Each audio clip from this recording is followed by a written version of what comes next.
Welcome back from the break, everyone, to Pivotal Change. I'm once again your host, Ryan Conn, and I have a very special guest for this segment, the one, the only, my mother, Cindy Conn. And she is very special, not just because she is basically the reason I am who I am in combination with my father, but she has a very fun career working for and with and assisting executives in operations and efficiency, and has a whole lot to lend to entrepreneurs, to business leaders, to managers, to executives. And we're going to be picking her brain about a lot of those things today, about, talking about team models. Today is one thing we've been talking about. And the other thing is about operational efficiencies. And we're going to jump right into some of those things. So Cindy Conn and Mom, welcome to the show. Thank you so much, Ryan. I appreciate it.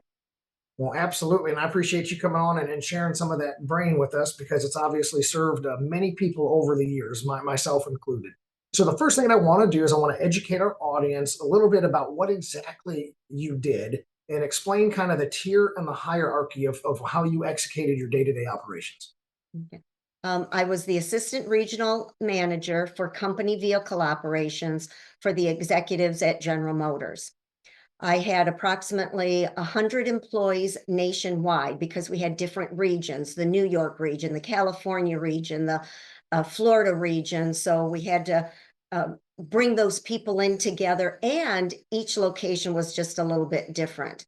We probably had to take care of about 10,000 vehicles all within a daily business. From the time that the vehicles were ordered until the time that they were assigned and then disposed of at the end of the assignment.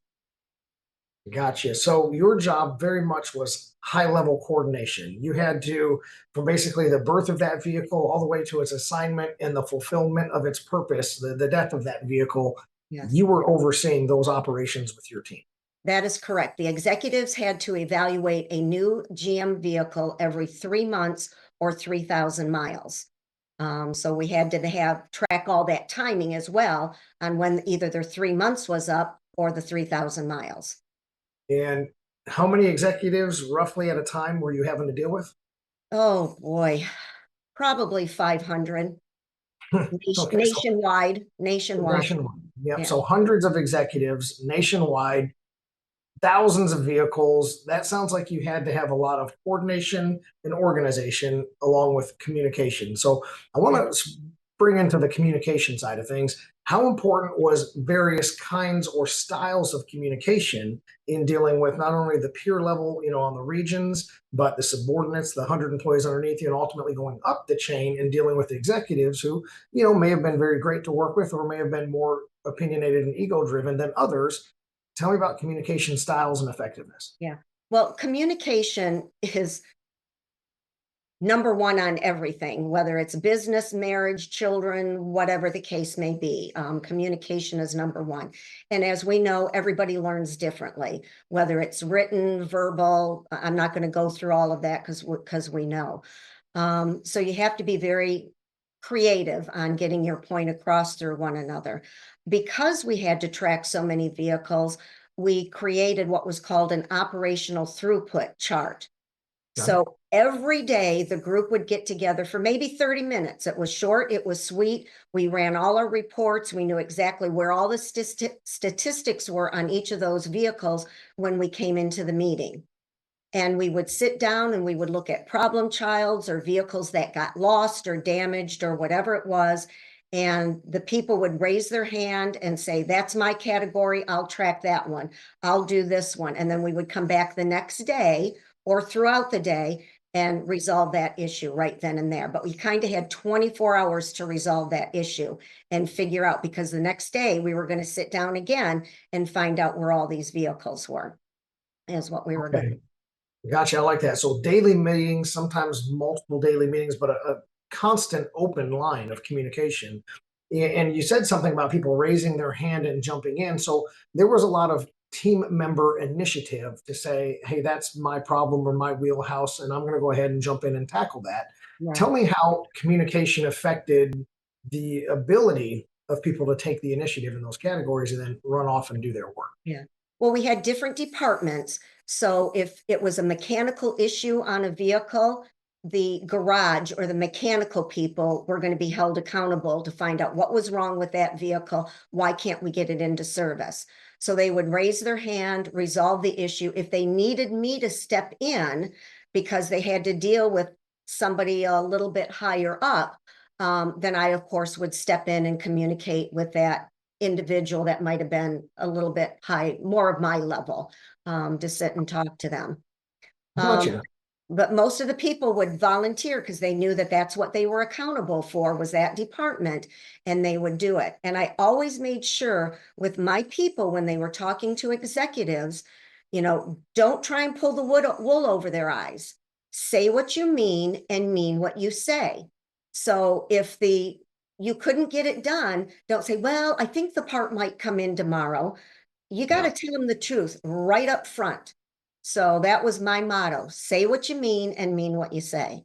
I love it. And I think people, that model that you're holding on to is a great one, that if you start with that as the expectation for communication and somebody deviates from that model, you can say, hey, this is what we're all operating off of. You're hurting the team. You Right. said multiple things, and I would love to go dive into, certain things about accountability and stuff like that. But I think I'm going to pivot into just one specific line where you said if somebody needed to talk specifically with me because maybe they were a little higher up, or maybe there was some difficulty or some friction involved, give me maybe some example or generalization of what you would have to step into, and how would you then communicate when the initiative taking person was not able to get it done or needed Yeah. help.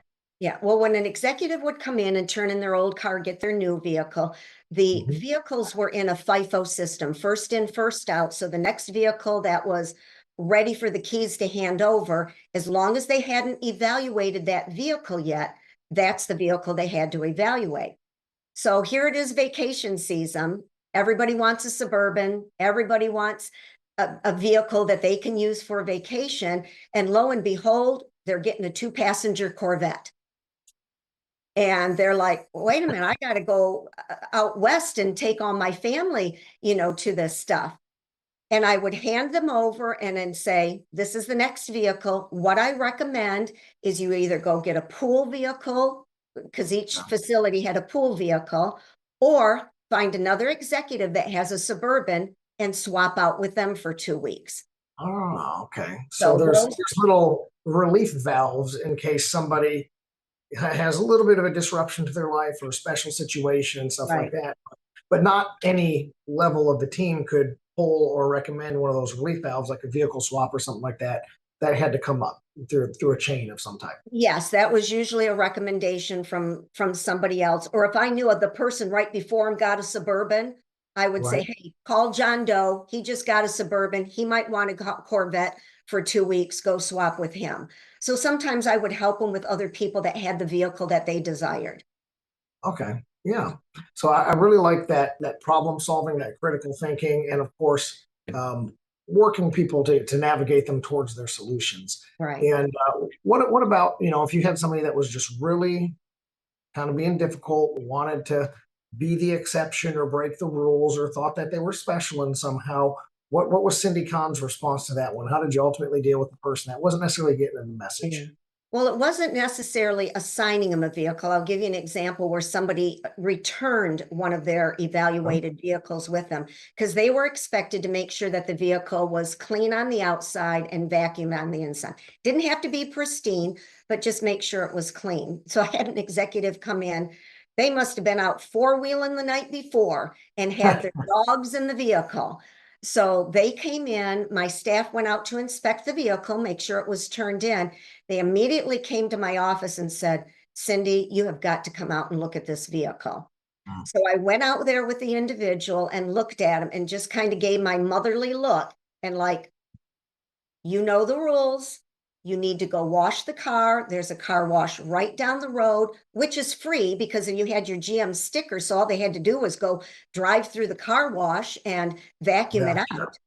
So I just looked at him. And again, I always had that motherly look with my executives. And I would just tell them, you got to take the 15 minutes or take your keys back to one of your staff and have them go wash it and vacuum it out for you. But this is unacceptable. I cannot do your vehicle exchange and give you a new car until the old one's back to where it's supposed to be. So my Gotcha. staff wouldn't address those issues. They would just bring the keys into me, and then I would take the executive out there and talk to them in private, not in front of my staff, take them outside by the vehicle, and that's where we'd have the conversation. Gotcha. So I like that a lot. I think that's great as a leader that you were able to step in and support your people. Hey, we've identified, we believe this is the case. We believe this is outside of the parameters. Um, but it's also not our place. Like here at the office, constantly somebody might have a question about a bill or want to change in services and stuff like that. And my people are allowed to have the initial discussions of what we offer, what we can and can't do. But when it comes down to like, hey, I want to break on the bill or I want to add services that are substantial, they can't and shouldn't be making that decision on behalf of Wayne and I. They go then and run it up the chain of command, and that will come down and help them. And sometimes it's like, hey, I don't want to take this client or this extra work on. This person's very needy and they don't really meet our profile and our culture. Can we say no? And we ultimately, if it's appropriate, we'll listen to them. So I really like that. Let me throw one quick question at you, and we're gonna have to cut to a break here in just a Okay. moment, maybe 60 seconds or less. Mm. But I want to talk specifically about team cohesion and team culture. I said, what I want to say is how important is that team cohesion and to what lengths would you go to preserve that team cohesion? Well, team cohesion was extremely important to me. So for me personally, I tried to have that personal connection with each of my employees. Um, I would always check in with every employee every day as long as I could, just walk around the shop, back to the garage to ask them, how you doing? Is there anything I need to know to help make your day better today? Tell me where some of the problems were. I wouldn't make them go through their boss and then their boss have to come to me. I Right. went to every level of my staff and would periodically ask them, how's it going? What do I need to help you with? What can I do to make your job easier? Besides the garage, I had personal hands-on experience in every one of my employees' position. Because it used to be when I first started out a one-person job and I was the one person. And then it grew Got it. from there. Well, that's a very good answer. So we're actually going to talk a little bit more about team cohesion and techniques to keeping the team, which you jumped straight into a little bit. So this is a great segue for us to go ahead and hit the pause button. Everyone stay tuned for more pivotal change. We're actually going to be right back with my mom, Cindy Conn, after this break.